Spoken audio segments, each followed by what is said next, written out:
Hello again, everyone, and welcome back to Reddit Aliens. I am John, and as always, thank you so much for being here.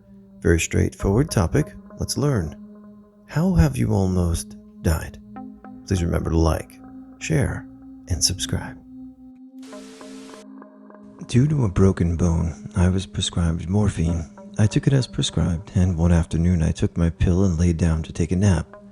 The morphine caused me to sleep very deeply, and I aspirated in my sleep. I stopped breathing.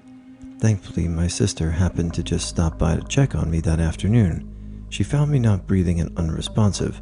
She called 911, performed CPR and mouth-to-mouth resuscitation. I woke up hours later in the ICU with some chest pain, and I was very groggy. I was very confused when I woke up. Just thought it was a dream. Thanks, sis, for saving my life. Stage 4 cancer at age 30. They had to cut a whole bunch of bits out of me, and 3 months of chemo, but cancer-free, 13 years and counting. So I was a kid, sunbathing in my yard. My mom's room window was on the second floor right above me. My little sister was playing around in her room for some reason. I decided I was done sunbathing. The second I got up and walked away from my spot, the window air conditioner unit landed on the ground right where my head was. Kayak capsized out in the ocean, and dumbass me didn't have a life jacket. Tide was going out. Tread water for 3 hours, and by some miracle, a random jet skier found me. I was crushed and suffocated in a conveyor belt work accident. Some have said my heart did stop momentarily. 17 days in the hospital and 13 surgeries so far from one fateful day. Edit. Been getting asked a lot, so here's what happened. So let's preface by saying there was no lockout tag up policy. Great paying job that I was 3 weeks into, so I didn't speak out. I wasn't vested in the union yet, so I was worried they'd can me, and the union couldn't stop it. The system was supposed to be down from 8 a.m. to 11 a.m. for maintenance. My job was to feed the system with demolition debris from my excavator. I was bored and had nothing else to do, so at 10 a.m., I decided to do a bit of maintenance on the bit of conveyor that I was responsible for. I was supposed to have an hour to do a 10-minute job. Well, a temp employee didn't know any better and didn't make sure everyone was in the proper position when he was given the word. He started up the system with me lying on it. I fell down to the next conveyor, and my body was caught between the two with the conveyor I was on hitting me in the head. Yay, hard hats. I couldn't get out of the way. My arm was pinned behind me, so I had to snap my humerus to get out, which also tore my shoulder to shreds. Once I did get out, I started to go up the conveyor and got caught under what is called a tension bar, which is like 3 inches high above the belt. When I got sucked under that, I heard my back and ribs crack like bubble wrap. The conveyor system then shut down though. But I couldn't get out from under the bar, and every breath I took, it got tighter and tighter until I knew I was going to die. Last thing I remember thinking was, this will be a bad phone call to mom and dad, before I passed out and accepted dying. I have no idea how long I was under that bar, but I woke up to a friend or coworker slapping me in the face, with my boss and another coworker over me. Maybe pure luck, he was a volunteer firefighter. I looked around and said, "Okay, let's get back to work." My boss simply said, "Nah man, you're pretty effed up." I remember flirting with one gal in the ambulance and scoring a date with her jokingly for later that night. Then it was just mayhem and confusion once I got to the hospital. I don't remember much until later that night. People, speak the F up if something is not right at your job. It's your right to do so, and don't end up like me regardless of if it's a well-paying job. I'm still dealing with the effects 7.2 years later, and still having shoulder surgeries every 3 to 5 years to get rid of pain, not to mention the mental scars. The description of what you went through and your injuries was visceral and real, and sorry that you went through that, but truly thank you for sharing that. Working in steel, cutting samples off the end of the mill line while the line was running. Standard operating procedure. Each bar coming off the line is around 240 feet long, red hot. makes for easier cutting with a torch cutter, and exits at several miles per hour. The slide brake to slow down the exiting bars didn't re-engage after the bar I was about to cut stopped. I noticed it almost too late and jumped back as quickly as I could. As soon as I did, the next bar came flying down the mill line. With no functioning slide brake, launched itself out of the line to where I was originally standing. It came so close to hitting me that it melted some of the buttons on my shirt. No surviving a hit like that. When I was little, I underestimated the strength of a wave pool at a hotel. I went to the deep end where the waves are first formed, and I was on a little pool donut. I was maybe 6 or 7. I remember I got turned around by accident, and a wave hit me from behind, and I immediately got sucked down into the water. I thought I was a good swimmer then, but was so wrong. Had it not been for my dad watching me, I probably would have drowned, as the lifeguard didn't even notice me get swept underneath. Incompetent surgeon perforated my colon and put my insides back together wrong. New surgeon saved me, but I was in 5.5-week coma, nearly 2-year recovery, permanent damage, ongoing conditions, glad to be alive, angry to have chronic pain, and US drug laws are insane. Riptide in Fort Lauderdale. Started swimming back in after body surfing. Started realizing I was actually further away from shore than when I started swimming in. Started doggy paddling. I was so tired, and for a brief second I actually thought I was going to die. Then I remembered about swimming parallel and looking for a break in the waves. Was shot as a teenager while delivering pizza. They were trying to rob me, but I wasn't responding because I had my music up and didn't notice them gesturing in the lane next to me. The bullet broke both the front door windows and passed right in front of my face. I hit the gas to a red light and then tried to evade them on my way back to the pizza shop.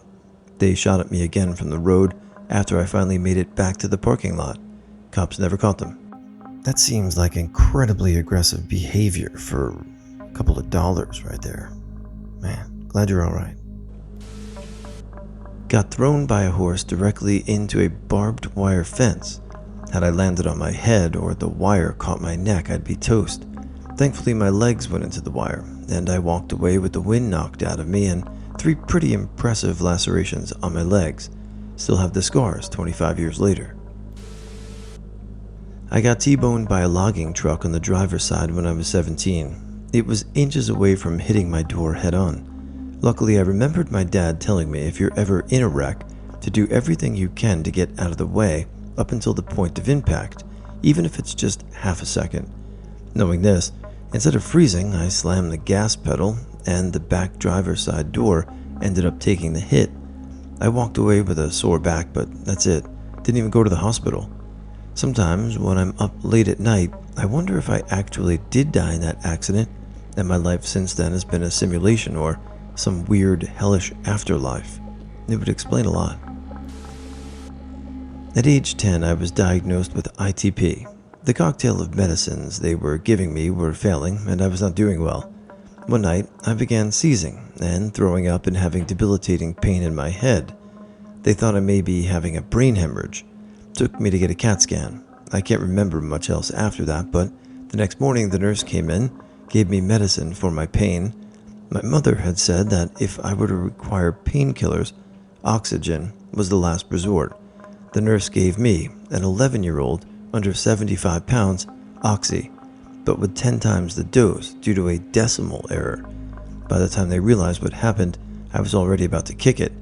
They gave me Narcan, CPR, and my mom almost sued the place. Drowned as a kid.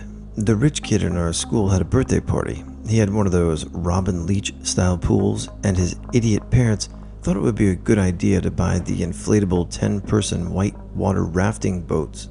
Anyway, I'm swimming like a regular 9-year-old, and I got hit in the back of the head by an oar. I get dazed for a minute, and the next thing I know, I'm underneath in the middle of the raft.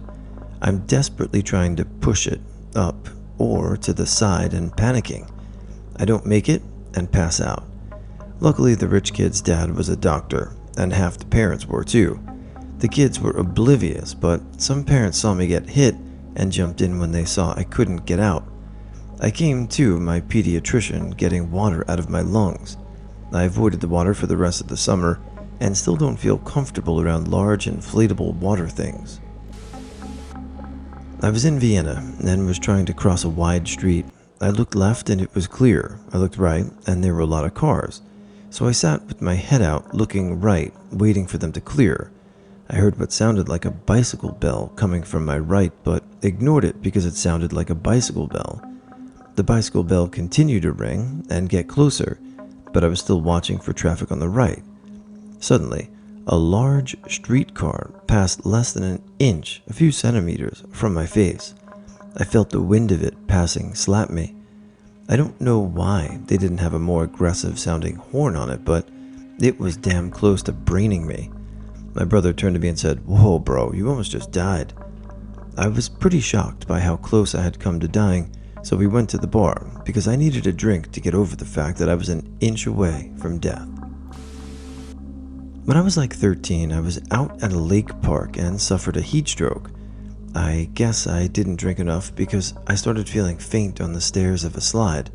I told my dad to call an ambulance because I knew something was wrong. I began to pass out, and he immediately picked me up to run to the front for some water. I began to suffer temporary blindness on the way. The last thing I remember was coming to once my family started giving me water and pouring it on me, lol. I guess I'll go chronologically. Brother tried, and very nearly succeeded to drown me. House struck by lightning which blew a hole in our gas line. Near head-on with drunk driver. Shot at in the woods. Electrocuted while installing a TV mount in my parents' house. Severe asthma attack camping in the mountains, hours away from civilization or phone service. Gasoline explosion. Propane explosion. Hydroplaned off the road at 60 miles an hour into a flooded ditch line with low-hanging trees. Auto shop I was working at hit by a tornado. Fell asleep driving and almost hit the end of a guardrail at 70 miles per hour. Multiple people doing multiple stupid things when I first started truck driving.